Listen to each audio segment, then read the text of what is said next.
Hey BookTube, it's Jackie. How's it going? If you're new to me and it's the first time you're seeing my face, hello, what's up? My name's Jackie. I sit on my floor and I talk about books. So that's why you're here, because that's what's going to be happening today. If you're not new to me, thank you for always tuning in and continued support. I really do appreciate it. So today for you, I have my weekly wrap up. This is from August 14th through August 20th and all my reading shenanigans in between. And I do have a bit to talk about today. So without further ado, grab yourself a drink, have yourself a seat, and let's get talking some books. All right. So I did complete 3 books this week and I did start a 4th one. However, I am not going to be talking about the 4th one at all.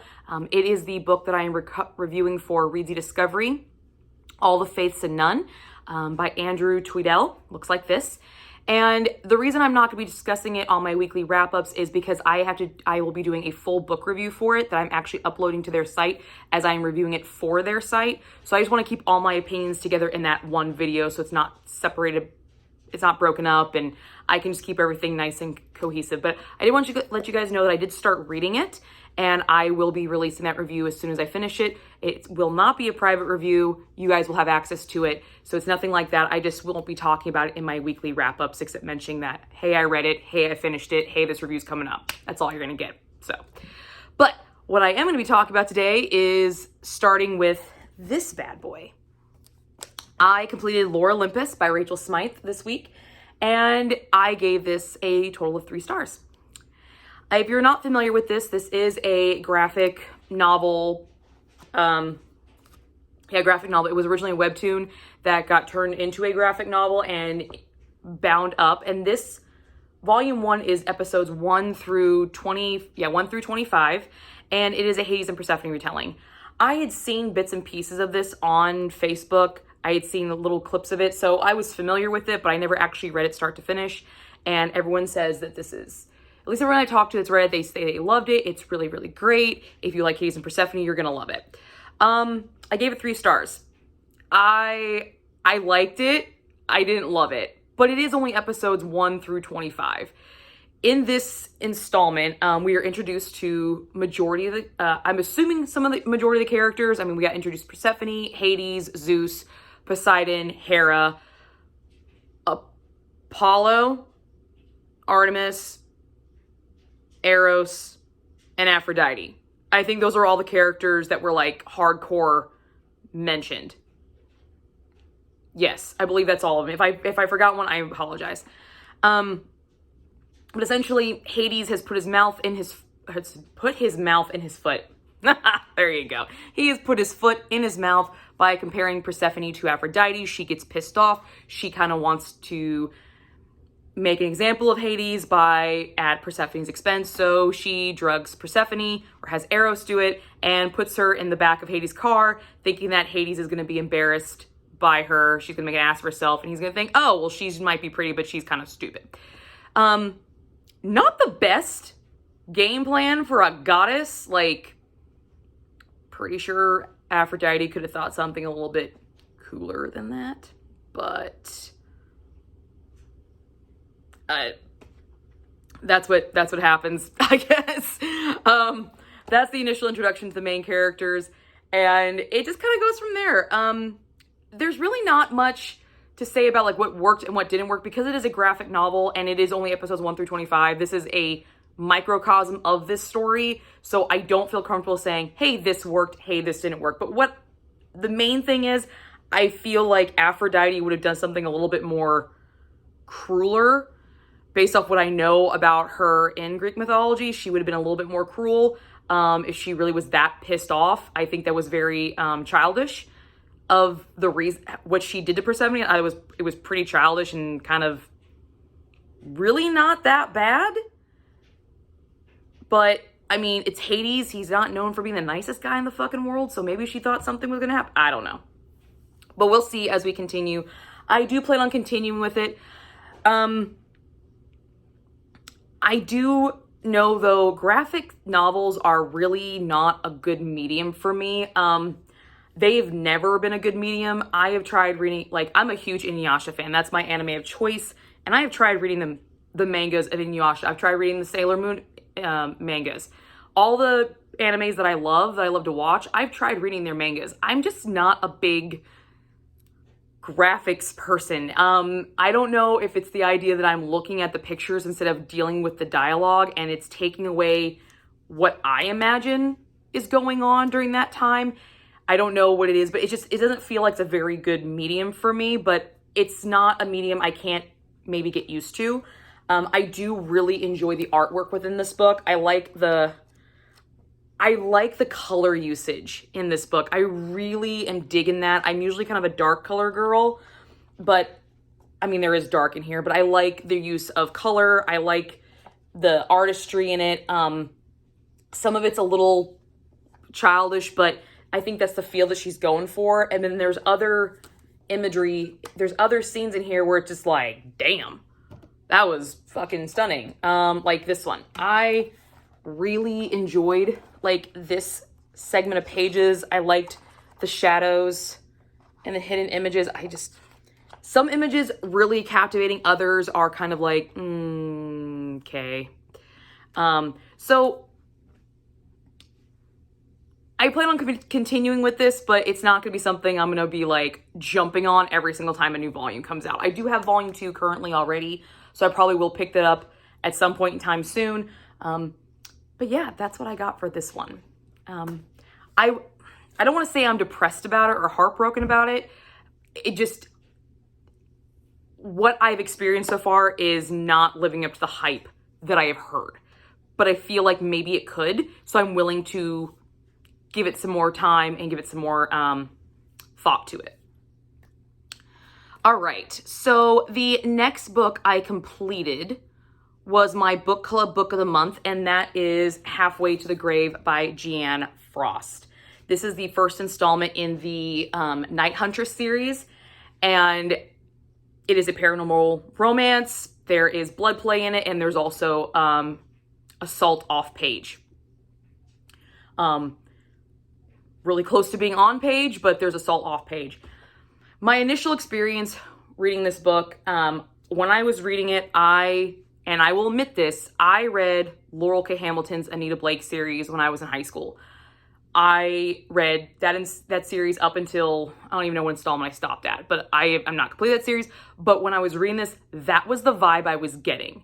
If you've never read Laurel K. Hamilton, I think this book would stand out awesome. But because I've read that series and I was such a diehard fan of the series, I found myself comparing this book a lot to that series. So if you've read the Anita Blake Vampire Hunter series and you want to read this, do your damnedest to understand that they are two separate entities. But you will find I found myself even trying to do that, still comparing it. And I feel like had I not read that series, I would have enjoyed this a hell of a lot more. My book club loved it. I mean, everybody in my book club has read past already to book 5. And I'm sitting here, I'm like, I just finished this. So there is a lot of good here. And what this installment is about, we get to meet Kat Caulfield and Bones. Those are our two main characters. Kat is a half vampire, and she is out killing them because of something that happened in her past that she feels killing vampires will atone for. Bones is he's not an ancient vampire, but he is referenced to the level of master vampire because he's over 200 years old. But I don't want to call him ancient because 200 years doesn't feel ancient to me. But he is doing the exact same thing, and he is a full-fledged vampire. Kat comes across him in a bar and tries to do her thing, and he's like, fuck this, and knocks her out, and then tries to figure out who she's working for because he is out killing vampires, so he thinks that she was hired by another vampire, specifically the one that he is hunting down. He discovers her secret of being half vampire and decides to forge a deal with her, and they form this unlikely duo of this vampire killing team. Kat being the bait, Bones being the axe that falls. And of course, a romance starts to blossom. We have what I would like to call the training montage part. When you're in the movies, they have the music, the Rocky movies. It's the music you see him punching the cow and then run up the stairs. We have the training montage. We got the training montage in this book. And then through that, of course, a romance starts to bud and grow. And we do get some super sexy fun times in this book right off the bat, which is great. There's a fantastic innuendos in this book. Oh my God, the innuendos they're really nice. So there's a lot that worked in this book. Kat's character, she's a badass. She is straight badass from start to finish. Even after the romance begins, she's still a badass. Like, it doesn't change her. She doesn't become weaker. I like that she stayed, yeah, I'm kind of a bitch, and I'm gonna be a bitch the entire fucking way through. I was like, okay, cool, yes. The vampiric world that was created within this series, it's really unique. There's some different vampiric elements. Some of the traditional vampiric lore doesn't work, but there are some elements that are really unique to it, such as the green eyes. I didn't quite understand the green accent in the book until I read it, and I was like, oh, okay, that's freaking badass. I like that. I like that a lot. The banter between Bones and Kat, fantastic.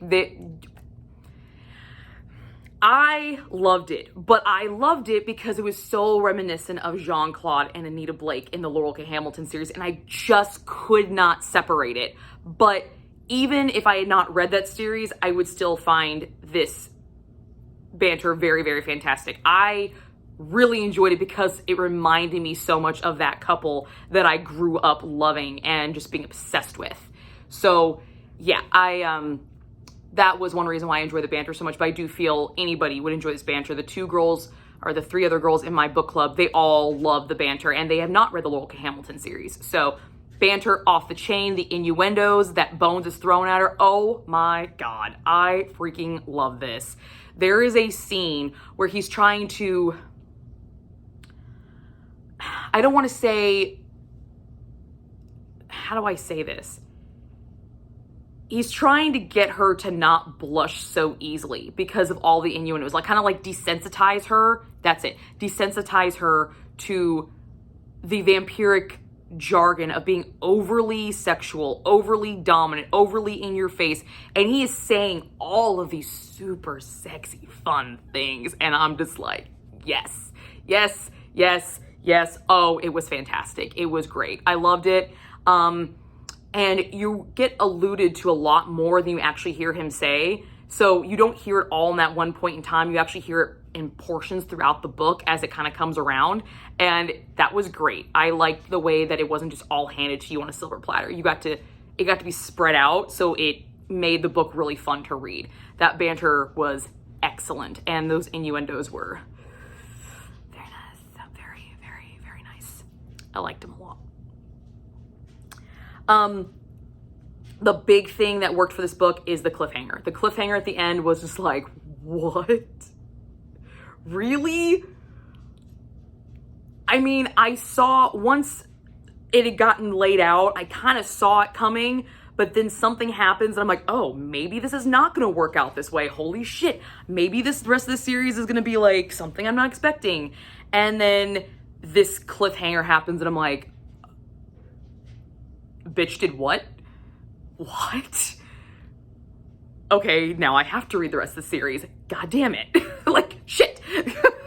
So, yeah, the cliffhanger, that it sealed the series for me. I was already planning on continuing with the rest of it because my book club really raved about it, and I trust those girls' opinions, like, implicitly. But yeah, that cliffhanger was just like, okay, all right, we're gonna do this. We're jumping on this train. I have to stop comparing it. And when we go to things that didn't work, that was one of the things that didn't work for me. If you've never read this series, this part has no bearing on you whatsoever. But if you were a diehard fan of the Anita Blake series, reading this series, it's not a direct ripoff. It's not a copy.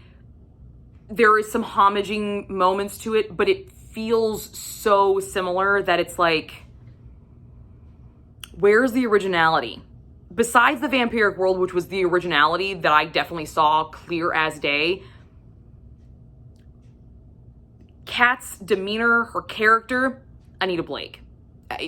Anita Blake's badass too. Her physical appearance was obviously different, Bones, his physical description, really similar to Jean-Claude. Also really similar to Spike from Buffy the Vampire Slayer on top of it. Buffy is more, seems like more of like the role, the model that was used to kind of write Kat's character. So if you like Buffy the Vampire Slayer, this is also a series that I think you'd really probably like. But there's a lot of similarities in it too. It's just, there were so many similarities for me that it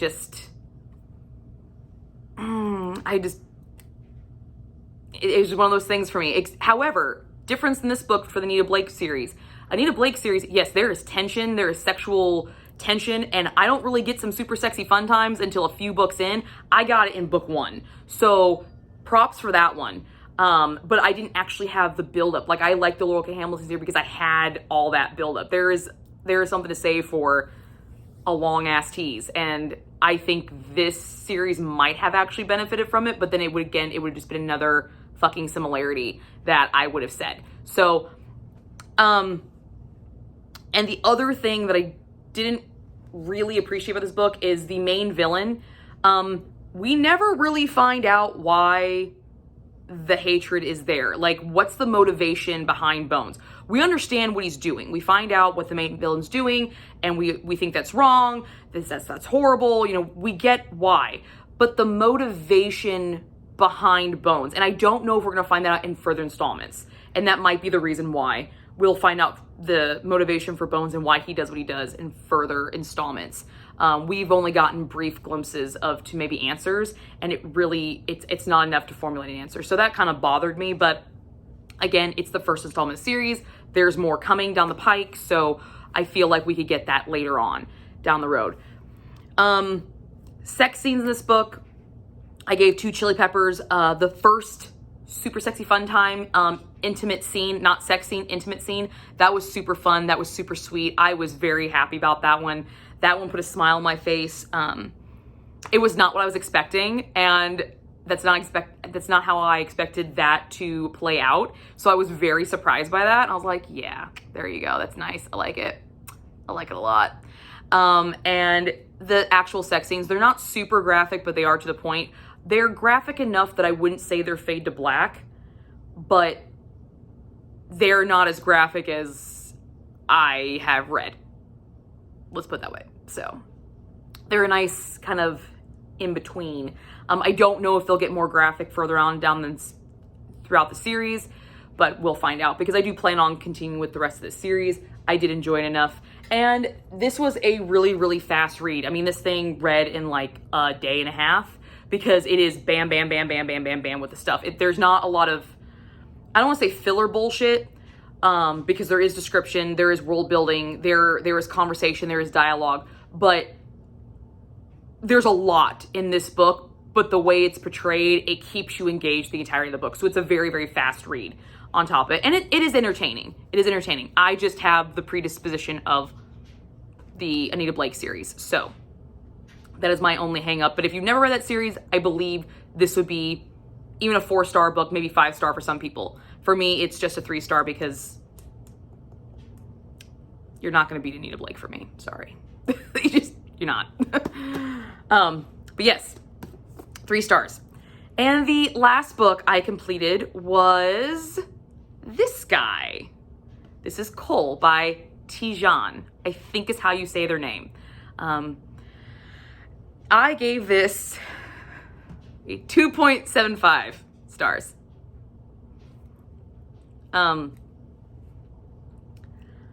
Yeah. Okay, let's just talk about it. So when I picked this book, when I found this book, I thought it was a standalone. I went on Goodreads. It doesn't give a series title. It doesn't say that you need to read a previous book to read this book. And for all intents and purposes, this is a standalone. It is. But it kept referencing this other character that I know has a book. And so I looked that book up, and it came out a few years prior to this one. And after I figured that out, I realized that I was getting spoiled for that book. And I got kind of pissed, because I have zero problem with standalone books in series that, just kind of reference. I have no problem with that. I think that's fantastic, where you can read the book by yourself if you want to, because not every book in a series is a hit. Sometimes when you have consecutive series where you have to read the previous book, sometimes those little inner books, sometimes they're just fucking filler because you need to get them to that next point. They're plot builders, so it's like not a lot of stuff's happening. But when you have these standalones within series, you're still in the same world. You have an idea of kind of what's going on. This is my entry point to the world. Not a good entry point to the fucking world, okay? Because this book spoiled a whole nother fucking other book for me that I was planning on reading because it was on my list. I just didn't realize that I probably should have read that one first. And it pissed me off. Now, partly I'm mad at myself because I didn't research it enough. Had I researched it further, I probably could have figured that out for myself, that I probably should have read this one first. But I didn't, because this was a freebie on Audible and it looked really interesting and it had really, really good reviews. So off the bat, I'm already annoyed with this. And it took me almost to about 75% of the book for that to happen. So I'm invested enough in the book that I don't want to stop and start a whole other fucking book just to finish this one. If it had been acknowledged in the beginning, where I was like maybe like 10, 15%, I'd be like, okay, I could stop. Not happening. Because events in this book are mentioned in that book, and that book would have spoiled me for this book. So yeah, you should probably read these in a specific order.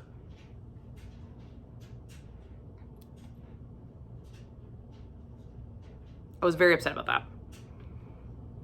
But other than that, this book is a Mafia romance, and it was an audiobook done by Laura Darrell and Stephen Dexter. This installment follows Addison and Cole. Addison is a widow haunted by the memory of her husband, and she uses her inheritance from his death to move in a very well-secured and very exclusive apartment complex that never has openings. But there's just something really off about this place. The security on this place is state-of-the-art, out of this world, but there's just something kind of weird. There's only 7 residents in the entire facility. And one floor is occupied, but no one will tell them who's occupied it, and no one seems to know who actually owns this place. Like already off the bat, and it's $25,000 a month. Yeah, there's a lot of sketchy things about this place, but she moves in because she thinks her house is haunted by her dead husband.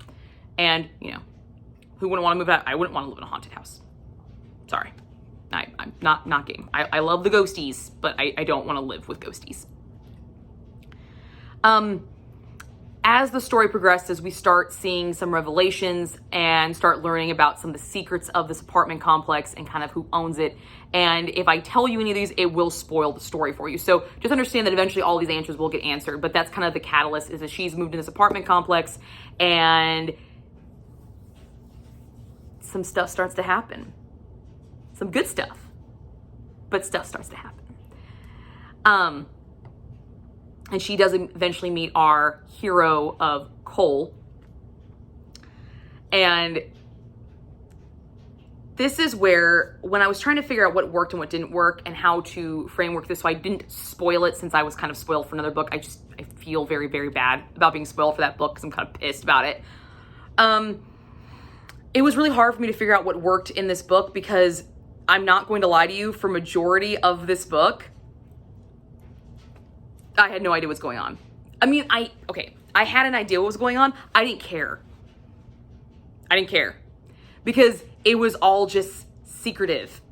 There was this big overarching secret that we weren't really talking about. It's kind of like an elephant in the room. It's like the big bad fucking white elephant in the room, and no one's talking about it. And it just kind of irritated me throughout the majority of the book. And when I start getting introduced to more people and things start getting revealed, this big arching elephant in the room becomes very, very obvious, but yet we're still not fucking talking about it. What? For the majority of this book, I didn't care what happened. I wasn't rooting for these characters. I wasn't rooting for this relationship because it felt like throughout the majority of the book, it was just like, I'm just gonna give you some shit, gonna give you some shit, gonna give you some shit, give me some shit. And then, bam! fucking out of left field, this shit happens and you are on the edge of your seat, and all this shit that's been going on in the past that I wasn't really paying attention to, that I was like, okay, whatever, blah, blah, blah. All of it just comes like, and a wave comes back at you, and everything starts clicking. And you're like, what the fuck just happened? Whoa, what? Wait, what? Whoa. I was at a loss. But it's at that same moment when I realized that there was another book prior to this. And so these big revelation points were kind of skewed for me. Yeah. So I loved when the revelation started coming, because Tijan made me feel absolutely nothing for any of these characters. And at the 75% of this book, I was like, what? But it wasn't for the romance in the book. I wasn't feeling anything for the romance. I was just in awe of the fucking twists, because it was twist after twist after twist after twist after twist, with another fucking twist at the end on that one. And I'm like, you can't do that many corkscrews on a roller coaster without wanting to vomit, okay? Just bad news bears. But it was a hell of a ride at the end. It was a hell of a ride at the end of that book. And I was like, this fucking saved it. Because I was going to give this thing a 1 star. And that ending was like, bumped it right up. What didn't keep it at 3 stars was the fact that I feel like I would have enjoyed that ending portion a lot more if I had read the previous installment of the book. Because they were giving spoilers to that book. And I'm like, damn it. That's sucky. So that was just more of me, but it wasn't documented this was actually like the second book in the series. So that was annoying to me. Another thing that worked is this is a mafia romance novel, and the way it's told, knowing that it's mafia romance, I feel like it's more true to what an actual mafia romance would be. The main character of Addison is kept in the dark about a lot of things. And I feel like that's how, if I was in a mafia romance, I'd be kept in the dark about a lot of shit. It would be very slow going for that world to be opened up to me, for me to be trusted with it. So I like the fact that the characters were written in kind of what I would believe a actual mafia guy would do. I don't feel like he would be off the bat, be like, here, you're gonna come with me to the meeting. No, I'm gonna be super secretive. You're not gonna hear from me for a couple of months, and then boom, I'm gonna fly you out to New York, and because I wanna see you, but I'm not going to tell you what I've been fucking doing. I want to tell you, but I don't trust you. And he was very honest with that. So I liked the fact that it was written in that style, but it also didn't help the book because I felt like nothing really was happening. There was just secrets. Lots of secrets, and I wasn't getting answers. I wasn't even getting close to answers. I was just like, cool. So you're just gonna, as the heroine, you're just gonna go with it. You're gonna go with being acknowledged that you were not being told shit. Okay, that's awesome. There was a moment in the book that kind of made my heart melt a little bit, and this worked for me because this is something that was really important to me.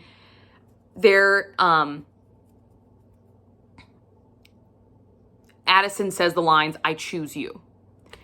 And no, it's not a Pokemon reference, but in my wedding vows to my husband, both my husband and I actually said that to each other because it was important for us to know that, like, yes, we fell in love with you, but we chose each other. We know our faults, we know our bad things, we know our good qualities.